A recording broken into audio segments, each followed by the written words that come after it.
Hello and welcome back to Learn Energy Healing. Managed to find some time to do a video, so sorry if it's been a while since the last one. Today is going to be quite an important technique because of the concept behind it. So I'm calling this particular technique today the pretend technique. Maybe there's someone else out there who sort of does a similar thing or explains it in a certain way, but I don't know. And it seems to fit quite nicely with what I'm about to talk about. So I'm calling it the pretend technique because from your point of view as a healer, you are going to be pretending that something is there, even though really from your point of view it isn't there. So that's why I'm calling it the pretend technique. So if you've been following a lot of the videos so far, please do go and look back at the early ones if you haven't looked at those first, because it would help you understand a lot of what we're going to do today. So please do go back if you haven't. But basically, if you have been following those videos of series of videos, learning the different techniques I've shown, you may have already come to certain questions such as what is real, what is reality, am I really feeling something with my hands with that particular technique, am I really sensing something with my inner vision with that particular technique, was it there before I started tuning in, or was that something I created? And if you've been having those sorts of questions, good on you, because they're very, very important when it comes to dealing with more difficult healings with certain clients that you might come across. And if you notice what I'm saying, is that from my point of view, I'm pretending that something is there, but that doesn't necessarily mean that from the person you're working on's point of view, that it is pretend from their point of view. Maybe for them it's very real. So that's the first benefit of this pretend technique we're going to do today, is it helps you tune into someone else's reality. If you haven't come across the concept that, there's more than one reality and we could all have completely different perceptions, completely different versions of how we see reality yet, then that's something you need to question, because it will really help you on your healing journey with healing others. So I come across a lot of people who talk about implants, for example, parasites, entities of different kinds, different demons. And sometimes, yeah, from my point of view, it's the same, and I tune into the same reality because that's what I believe too. And, we can carry on with healing that way. But quite often, no, I don't see exactly what the person coming to me sees. And saying that, it could be misinterpreted that I don't believe them. But actually what's truly going on is that I have my version of reality, how I like to interpret things, and they have their version. Neither one of us is right or wrong. It's just what we've invested in, what we've chosen to perceive from our point of view. So sometimes when people come in with parasites and I don't necessarily see them, or sometimes not even feeling with my hands or other techniques, my other senses, using a pretend technique, which I will go through, helps me to tune into their reality so that I can go, oh, okay, yeah, now I see it, now I feel it, and then we can start working in their reality, so that I know that I'm working on the exact same thing that they're describing, and so that they also feel comfortable that, oh, I'm not being an idiot, this person does believe me, they are here to actually help me and heal me. The other thing is, there are times when, and I'm sure you've come across this if you've been following the other techniques before, you may come across things that you can't sense. Someone will say, well, I've definitely got a problem with my liver or my knee because there's an x-ray to prove it. Or some other symptom that they say there's definitely something there. It's a physical symptom as well, they might say. There's definitely something there, but you might not necessarily feel it with 1, 2, or 3 of the techniques I've already talked about so far. So the pretend technique can help you connect with that energy, that issue, so that you can actually start to heal it. I will talk a bit more in the next video about the reverse of the pretend technique, if that makes any sense, to help you deal with more difficult clients and customers, and whether or not it's best to work in someone else's reality or not, or whether it might be actually better to try and steer them into more the way you see things, because it's easier, possibly. We'll talk about more about that in the next video. So, I've got my wife here. We've managed to find some time together to do a video together. So let's do an example. So say she's come in and she says, I've been diagnosed with a liver problem, or that I feel like there's something going on in that area of the liver. And say with my techniques, so for example, the techniques I've taught about how to feel energies, I've gone over the area and I can't really feel anything with my hand, but there's definitely some diagnosis, there's definitely something from her point of view, something going on with her liver, but I can't really feel anything, or maybe I don't really feel much going on there. Say that's the scenario we're with. Or maybe, you know, when I tune into my inner vision, I don't really see much going on there. I can't really tune into it. I can't really grasp that there's something going on there. But from her point of view, there definitely is. Okay, so we're playing a scenario. So what can you do? Well, this is where the pretending comes in. So from my point of view, I'm pretending that there's something is there. From her point of view, there is something there, because that's her reality. So how can I pretend? So I can pretend that there's some dark energy there. So in my mind's eye, I can pretend, oh, there's some really dark cloud there. And I can pretend with my hand that when I reach around that part over the liver that, oh, there's a bit more resistance there and I can feel it.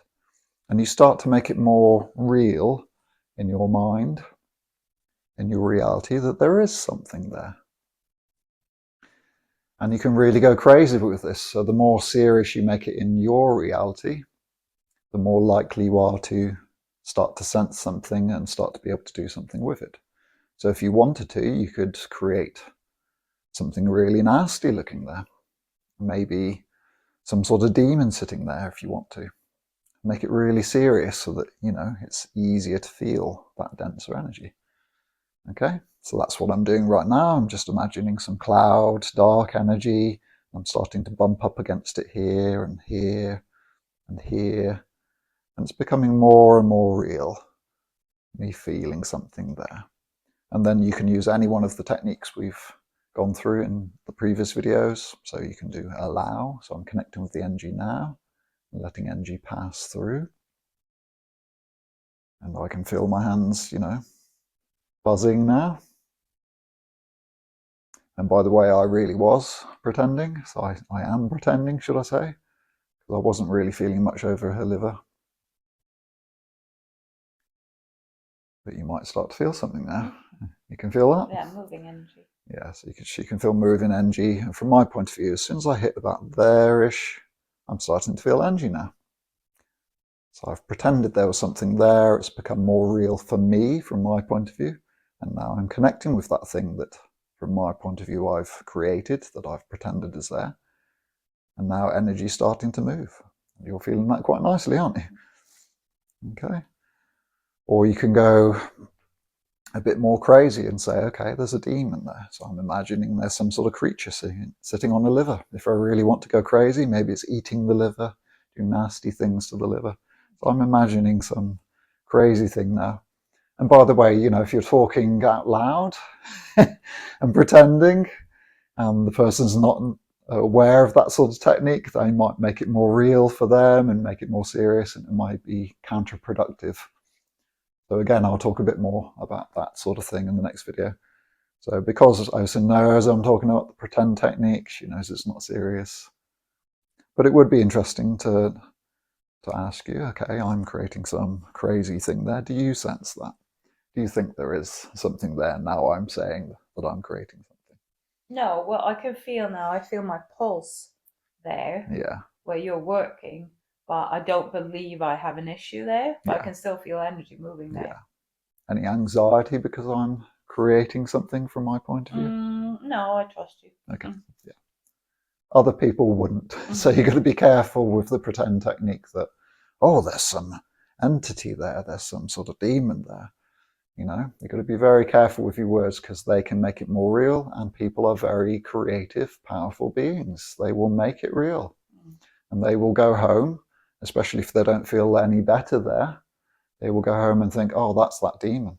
And then they'll start telling other people, and it becomes a big story. It becomes more and more their reality, and it becomes more and more a problem.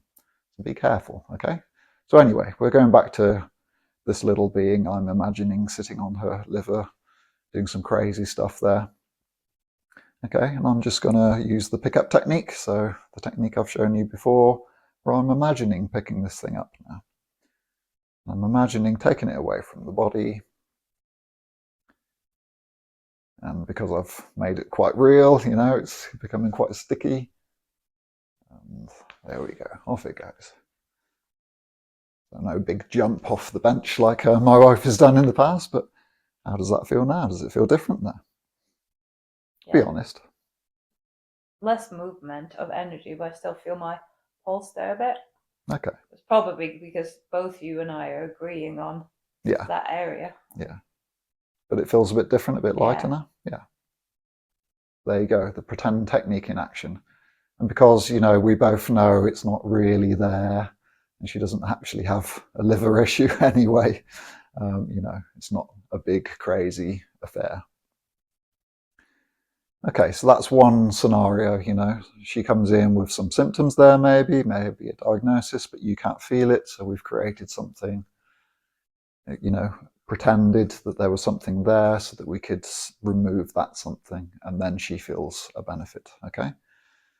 So some healers out there, because they have been told by other healers or psychics about implants, parasites, you know, astral entities, that kind of thing, and because they have, you know, come across something, wasn't sure if it was something, and they removed it, and someone got a relief, the healer has become more invested in that reality. The healer has become more invested in implants and parasites, and so it's more real to them. And that can be a problem too, because, you know, then anyone who comes to them, they interpret it as an implant or a parasite. And, you know, it gets more and more serious. They make it more and more real. And of course, especially if the customers come to them and they feel a relief from what the healer described as a parasite or astral entity, then they start believing it too. And it becomes more and more real and more serious and more of a problem. Okay. So scenario number 2, say they believe and they see in their mind's eye, or maybe they feel with their own hands when they brush their own aura, that there is some sort of parasite. So let's say there's one in let's pick a different area, because that area's already been doing some different things. So let's maybe say the lower intestines. Yeah, so they, from their point of view, they've come in and they, from their point of view already, they are mentioning there's a parasite or an implant there, and they want you to heal it. And then you sort of feel with your hands, maybe you feel that there's an energy there, but you don't see it or sense it as an implant like they do, or maybe you don't feel anything at all again. So again, you can create something in your mind, create something and really start to pretend that there is something there so that you can connect with it. If you ask them, how does it look? You know, how do you perceive the parasite or the implant or the entity? And they tell you in their details that maybe it looks a bit like an octopus, it has lots of legs, and it seems those legs are like getting right into my guts and really squishing and it's grabbing hold. Then you can pretend that that's real for you too, and you can imagine what they imagine. And that makes it even better at tuning into their reality so that you can help them in their reality. Okay? So I know you're not into implants and parasites so much. Well, I know you believe in parasites, sort of that kind of thing, I guess. But let's pretend that there is some sort of octopus shaped thing here then, so that I can connect into the reality that she's talking about. And then I go, oh yeah, I can feel that entity, that implant.